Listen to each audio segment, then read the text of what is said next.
Welcome to lectures and interviews about leadership for sustainability. I'm Bruce Hall. This is the second part in a discussion about defining sustainable development. And what's key is we're talking about doing it in a way that gets direction, alignment, and commitment, because you can't do it yourself. You have to bring others along. You have to do it collaboratively. So this discussion focuses on using story. The best way for me to explain the power of story is to give you an example. So I'm going to read this one with you. It's a classic example. A girl out for a walk came upon two women laboring in a field. The girl asked the first worker, whose slumped posture suggested she resented her work, "What are you doing?" To which the worker responded, "I'm pulling weeds." The girl then asked the other worker, whose posture and humming suggested enthusiasm, "What are you doing?" The woman answered, "I'm restoring habitat that will save a species." What's cool about this story is that it's a story about stories. The two women are doing really the same thing, but they're embedded in two very different stories. One is just pulling weeds because it's a job. The other is engaged in something that's going to change the world. Right? It's a monumental difference in attitude and commitment. So here the direction is to restore species, right? The alignment, the activity that needs to be done is to pull weeds and to get the right biodiversity there. And the commitment is to be a part of something bigger, to make this huge difference. That's the power of stories. And think about it in terms of your own degree, right? You are engaged in taking a bunch of individual courses in order to meet some qualifications, and you have to listen to professors drone on, you have to do assignments that make no sense, right? Lots of that stuff, it's like pulling weeds. It's something you wouldn't do for long or not very enthusiastically. But if you see it as part of a larger picture, which you've bought into, that's why you're doing the degree, is you see it as a gateway to opportunity, so that you can have influence, so that you can tackle some of the big challenges in the world, so that you can make a difference, so that you become prosperous, or at least materially successful and healthy, and have a family. It's a part of the story that you've bought into. Story is so powerful in getting direction, alignment, and commitment. Okay, let me sort of bring it home to sustainable development. When you look at the trends of the changes that you see going on, what story do you embed all that information? Which trends do you pick out and put into the story and emphasize? And what role do you play in the outcome? Do you have a declinist narrative? Many people do. Many people have a decline. The things are getting worse. The climate is worsening. Population is exploding. Water tables are shrinking. Right? You've heard me say some of these things in previous lectures. I mean, there's a lot of negative trends out there. If you have a declinist narrative, then things are getting worse. People are going to be exploited, and it's going to be horrible. What's the direction, alignment, commitment power around that? Not much. The breakthrough narrative, the one that we're trying to emphasize in this series of lectures, talks about looking at how population is stabilizing, how we have solutions for climate and water and poverty and inequity. We have solutions for almost all these things. We just need to put them in place with leadership, right? And once we sacrifice a little here, when we bend the trends a little there, we'll be able to break through these bottleneck challenges that are converging somewhere around 2050, and we'll get to a healthier, wealthier, more prosperous, more tolerant place. Right? It's a reason, there's a reason to be committed, right? There's a clear direction of where we're going. There's a clear role of what we need to do. And there's certainly a stronger reason to do it. That's why I think the breakthrough narrative, this breakthrough story, is a much more powerful story of mobilizing people around sustainable development. If you want to think about these two narratives a little bit more, here's a helpful table that assembles some of the trends that have been cherry-picked to illustrate different narrative arcs. And you can study this and just kind of see where you fit in. I'm not suggesting one or the other. I do think the breakthrough narrative is a more powerful way of mobilizing people and getting directional alignment commitment, but this may be helpful to you to kind of figure out where you fit in. Once you finish pausing this, we'll talk about scenario planning and another example. Okay, here is an example from a study way back in 2016 that used scenario planning, which is a tool to kind of forecast the future, look at what's likely to happen if certain policy and technological developments occur, and and compare those different policy options and technology options to see which future we want. And presumably, we'd want to implement the policies and the technologies that get us to a desirable future, and we want to avoid the policies and technologies that produce an undesirable future. So this is a version of a story. It's a very powerful way of thinking about story. These scenarios were commissioned by the people that do climate change, the IPCC, and this is some of the best modeling of the future that's out there. I want to talk through several of these models. If you are familiar with this study, or rather just read it, then have me talk you through it, then pause the video now. What I'm going to do here is walk you through 5 very different scenarios and some of the implications of those scenarios for different futures they would create. This is just another way of thinking about the power of story to create direction, alignment, and commitment. Okay, here are the 5 major scenarios and the policy conditions associated with each. First is sort of the green grow option, where we're investing in improving social capital, human education, or health, and making global institutions work effectively, developing ways that help governments collaborate across boundaries, recognizing the global commons. So this is a sort of not necessarily a United Nations vision, but it's a vision where we're taking into consideration human and natural capital and developing policies, a series of policies that respect climate change, water, and all these things.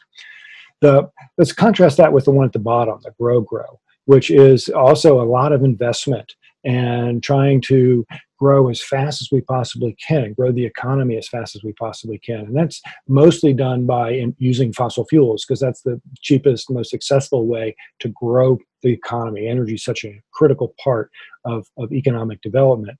And so this is going to require more energy-intensive lifestyles. It's going to continue to have global trade, just like in the green growth scenario. There's a lot of globalization, a lot of free trade, a lot of free market, a lot of global institutions that make that system work. And the technology and innovation that's growing is going to be reinvested in human capital and health, education, infrastructure, and better governance. Right? So that's another scenario. Now let's look at the middle 3 here. One is named middle.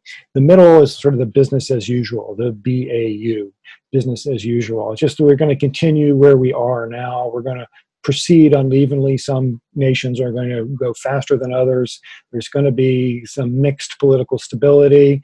The markets are going to function, but not any better than they are now with world trade and IMF. There's some challenges, obviously.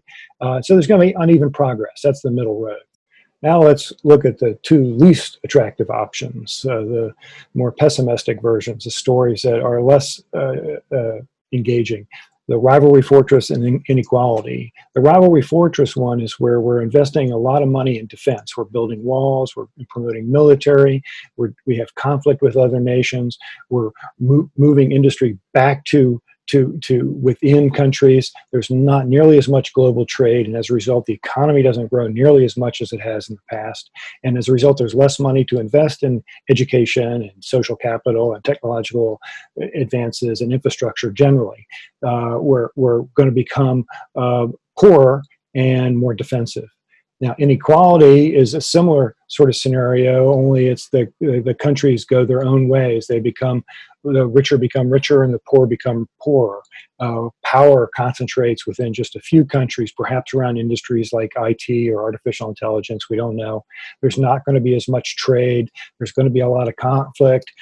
Immigration, maybe because of climate immigrants, is going to increase. The social cohesion and trust that trade requires is going to degrade, and growth is going to slow. Now let's look at what the implications are for those 5 different scenarios. And here you can see them mapped out. On the left is the color, the green grow, the middle of the road, the rivalry, grow, and inequality. And then you see up here are some projections is what would happen. And just let me draw attention to some of these because they're fascinating differences. So this is the x-axis here. This is the date going up to 2100, right? And this is the population. So remember, I was talking previously that there are projections that have population, and this is both with grow and green grow, where it starts to bend early and goes back to under 8 billion people by the end of the century. And this is because there are better educated people, particularly women who are empowered. There's better health care. You don't have to make as many babies because you're worried about people dying. People have retirement they're paid for. And so this is where the demographic transition comes in, the peak child, the things we were talking about previously. But you can see where if the economy doesn't grow, either because of rivalry fortress or because of inequality, then population is we're going to have less money to invest in promoting the demographic transition and empowering people and improving healthcare. So population is likely to increase. Okay. Likewise, here we have education. We have literacy. Education is a surrogate measured by the surrogate literacy, and you can see how literacy drops all of them faster with the growth, with economic growth scenarios. Whereas the options where inequality and fortress, because there's less economy, we will have more illiterate people. Let's go down here to the bottom right-hand corner, because this is the one most people are interested in. This is what you're going to take home. This is the money in your pocket. So again, the purple is the grow, and the green is the green grows. A lot of global trade, a lot of investment in social capital, and you can see how that we're projected by 2100 with like a 2%, 3% growth of the economy with this scenario. To get to the average take home would be about $100,000 in today's terms. $100,000 in today's terms. That's a lot of money. That's a lot of climate adaptation that people can do if you've got that much money, as opposed to the economic growth is going to be much slower, much less for these other scenarios. And if we look at inequality, you will see it was measured by the Gini index, and you can Google the Gini index. It's a measure of inequality. You can see how inequality would stay high with the inequality and rivalry fortress scenarios, but it would decline dramatically. There'd be more equality. There'd be more money to go around. And those are standard trends. When there's more wealth, there tends to be policies that distribute that wealth more evenly. Urbanization, a key lever to pull to promote sustainable development.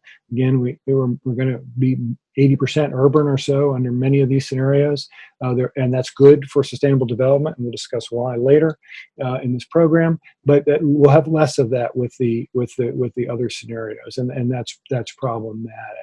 Now, let me just show you a few other trends, environmental trends that may surprise you. I'm not going to spend any time. You can pause or you can pull up this study and look at it. But cropland improves. There's less cropland, so that means there's more biodiversity. As a result, there's more forest, right? And there's more room for other parts of nature. There's more carbon sequestration. Likewise, there's less pasture that's required, so there's going to be more biodiversity and more carbon sequestered. There's more natural land. So these options have huge impacts for environmental quality, and particularly climate. And they're under the climate, you look at climate and water, they're both dramatically better under the green growth scenarios. So where do you want to live in the future? How do you define that? How do you explain it in a way that gets directional alignment commitment so you can mobilize lots of other people? I think the breakthrough narrative or the scenarios that we looked at help people understand what some of the choices are. It helps understand where we're going towards what sort of future we might want to create, helps understand what I have to do, what sort of policies might I engage in to help us get us there, and builds commitment one way or the other, either to do it or to resist doing it because we want it to happen or we don't want it to happen. So when we're trying to define sustainable development, when you're trying to explain to yourself and others what future you want to live in, think about telling a story and using aspects of these scenarios that we just discussed to help explain, understand, and communicate with others.